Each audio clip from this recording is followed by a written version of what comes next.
On commence par le procès de Trump aujourd'hui. Pourquoi? Bien parce que la défense de Donald Trump est passée vraiment à l'offensive. Les avocats de l'ex-président ont poursuivi le contre-interrogatoire de Michael Cohen, attaquant sans relâche sa crédibilité. En fait, on le savait menteur déjà. Il admettait des mensonges et il l'a fait en poursuite. Mais là, on a percé d'autres mensonges.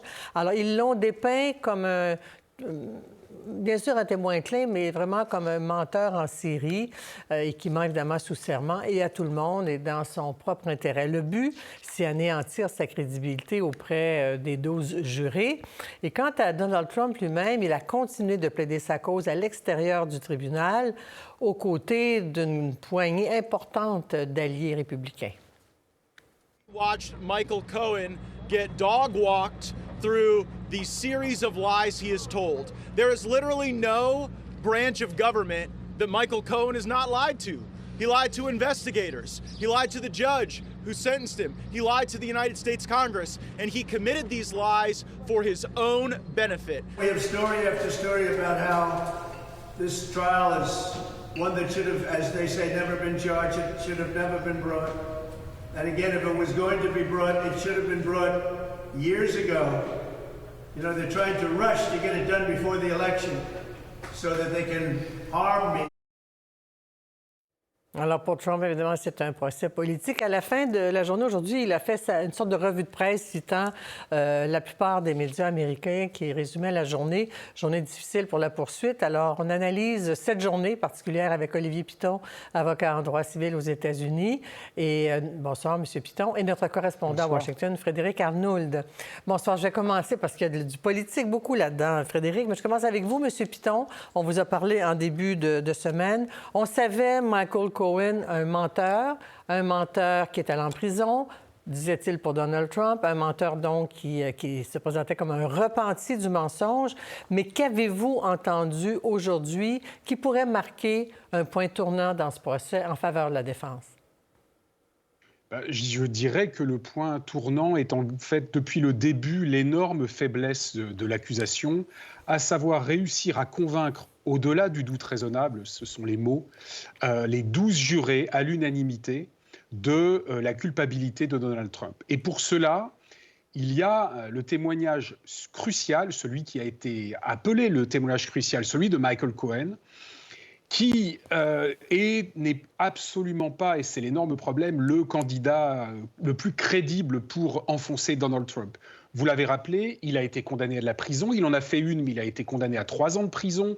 Il a notamment menti dans le passé vis-à-vis des juges, vis-à-vis du Congrès des États-Unis sous serment, ce qui aux États-Unis marque un fort problème, si vous voulez, de crédibilité. Et pour une fois, je pourrais dire, les avocats de Donald Trump, et en particulier son avocat principal, Todd Blanche, a fait un travail remarquable en tant qu'avocat, ce qui n'était pas le cas précédemment avec les autres avocats, en malmenant Michael Cohen et en particulier en remettant simplement en cause sa crédibilité avec un seul objectif, et je termine comme ça, convaincre au moins un juré qu'il y a un doute sur la culpabilité de Donald Trump, et ça suffira pour éviter une condamnation à la prison.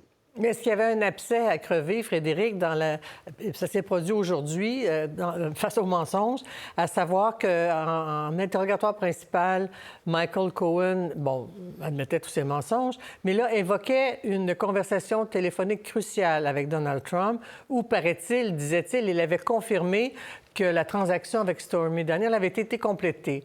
Or, aujourd'hui, on apprend que c'est pas tout à fait vrai. Expliquez-nous.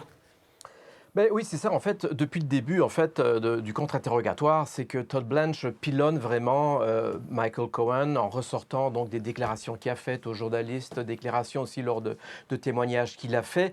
Et donc, chaque fois, il pointe des détails qui permettent de saper la crédibilité de Michael Cohen. Et aujourd'hui, on a beaucoup mis l'accent du côté de Todd Blanche sur un appel qui avait été fait le 24 octobre 2016 où, à l'époque, Michael Cohen avait notamment appelé le garde du corps de Donald Trump, qui s'appelle Keith Schilling, Killer.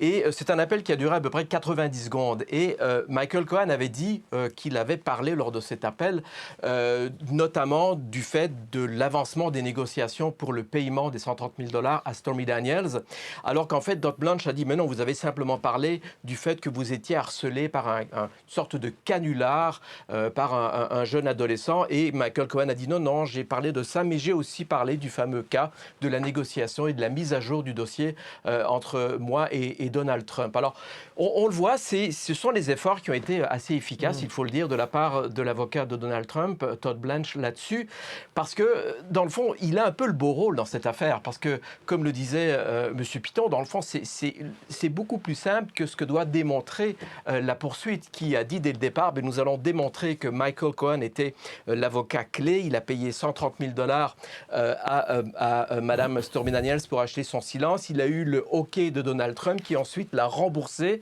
à coût de frais et d'honoraires, et pour essayer de maquiller tout ça et de camoufler ça, on a traficoté la comptabilité, et pour la poursuite, tout ça équivaut à une interférence électorale, parce que si c'était sorti, ça aurait probablement eu un impact très important pour la campagne électorale de 2016. Alors que du côté de la défense, on pilonne M. Cohen, on dit que c'est un menteur qui a été pris en flagrant délit de mensonge et qui a continué de mentir pour cacher ses mensonges précédents. Donc évidemment, ils ont la belle tâche de démontrer ça et de distiller des petites bulles, on va dire, de doute dans l'esprit de certains jurés pour que finalement ils ne s'entendent pas sur un verdict de culpabilité. Mais à vous entendre, Maître Piton, est-ce que vous croyez que déjà, dans le fond, un seul juré aura été convaincu avec la journée d'aujourd'hui qu'il ne va pas trouver Trump coupable? En tout cas, s'il y a une journée où il peut s'instiller le doute, c'est forcément aujourd'hui. Il faut bien comprendre que ce qui est véritablement le point fort de l'accusation, c'est de relier la mise en place d'un système de protection autour de Donald Trump avec des personnes qui ont été payées, en particulier Stormy Daniels, mais également la mannequin Karen McDougal, pour se taire et pour ne pas ennuyer Donald Trump au moment de la campagne de 2016. Et puis au milieu, le Joker, vraiment celui qui est l'homme à tout faire, Michael Cohen. Et donc la faiblesse, c'est que d'une part, on n'arrive pas pour l'instant absolument à démontrer que ce lien entre les victimes à qui on demande de se taire, le système de réseau mis en place et Michael Cohen au milieu est un système suffisamment cohérent, suffisamment huilé pour qu'au bout du compte, il arrive à convaincre les 12 jurés. C'est ça le problème. Et au bout du compte, pardon, excusez-moi, en une phrase, à partir du moment où il ne pourra pas y avoir d'accord unanime des jurés, on est dans le cas d'un hung jury, c'est-à-dire au moins un juré qui se détache des autres. Il peut y en avoir plusieurs. Et pour répondre à votre question, c'est probablement aujourd'hui que ça peut se passer. Oui, puis certains du côté de la défense estiment que le juge, au moment de livrer ses directives aux jurés pour les délibérations, ça va aller assez vite, ça peut même déjà être la semaine prochaine, pourrait diriger un verdict. C'est-à-dire, si vous ne croyez pas, vous devez l'acquitter. Mais je reviens avec ma question initiale parce qu'il y a quand même eu une longue preuve documentaire avec des notes manuscrites du patron de la Trump Organization, Weisselberg, qui est en prison, qui détaille la façon dont on va rembourser Trump et le chèque, les chèques qui sont signés de la main personnelle de Trump et tirés de son compte personnel avec la fausse mention returnée pour des frais légaux alors que ça n'en était pas. Alors, est-ce que la poursuite peut encore plaider que Trump devait savoir, avec toute la preuve qu'on a mise, là, même si Michael Cohen est un menteur, parce qu'il y a des meurtriers qui témoignent pour la poursuite, des fois, il y a toutes sortes de bandits qui témoignent du côté de la poursuite, puis il y a des condamnations au bout. Est-ce qu'avec tout ce qui a été mis en preuve maintenant, est-ce que vous avez l'impression que la poursuite a encore une chance d'atteindre ses objectifs, M. Piton? Donald Trump n'a jamais totalement nié qu'il y avait de sa part un certain nombre de comportements qui n'étaient pas appréciables. Mais simplement, il a toujours dit qu'il n'était pas pénalement répréhensible pour ces faits. Donc, il a toujours nié le caractère criminel de ses actions. Et la grosse difficulté n'est pas de le contraindre à dire est-ce qu'il était au courant, est-ce que sa signature sur les chèques de la Trump Organization était bien uniquement les siens. Là, on le sait. La question est de savoir, et c'est là que l'on passe d'un cas du civil au cas au pénal et au criminel, une félonie comme on dit aux États-Unis, c'est de savoir si effectivement il a violé la loi sur le financement de la campagne électorale. On ne parle que de cela, et pour arriver à ce fait, il va falloir aller au-delà du simple fait de dire « oui, il était au courant ». Il ne faut pas simplement dire qu'il était au courant. Il faut qu'il y ait la mise en place effective d'un système, d'un véritable système dont il était le centre et dont il était le cerveau. Michael Cohen est extrêmement important pour démontrer cela, et la mise à mal de Michael Cohen peut instiller, je dis bien peut, parce que ça n'est pas sûr, instiller le doute auprès de certains jurés. Alors, Frédéric, parlons de la... vous pouvez ajouter à ça, Frédéric, mais aussi de la dimension politique. Quand même, il y a plusieurs membres du Congrès, même du Freedom Caucus, qui sont rendus à New York aujourd'hui. Je lisais même qu'ils risquaient même peut-être, à la limite, de perdre un vote à la Chambre des représentants, tellement ils étaient nombreux. On a vu Matt Gaetz tantôt, à New York. Il a toujours plaidé sa cause à la sortie. En quoi c'est devenu vraiment, au fond, un procès politique?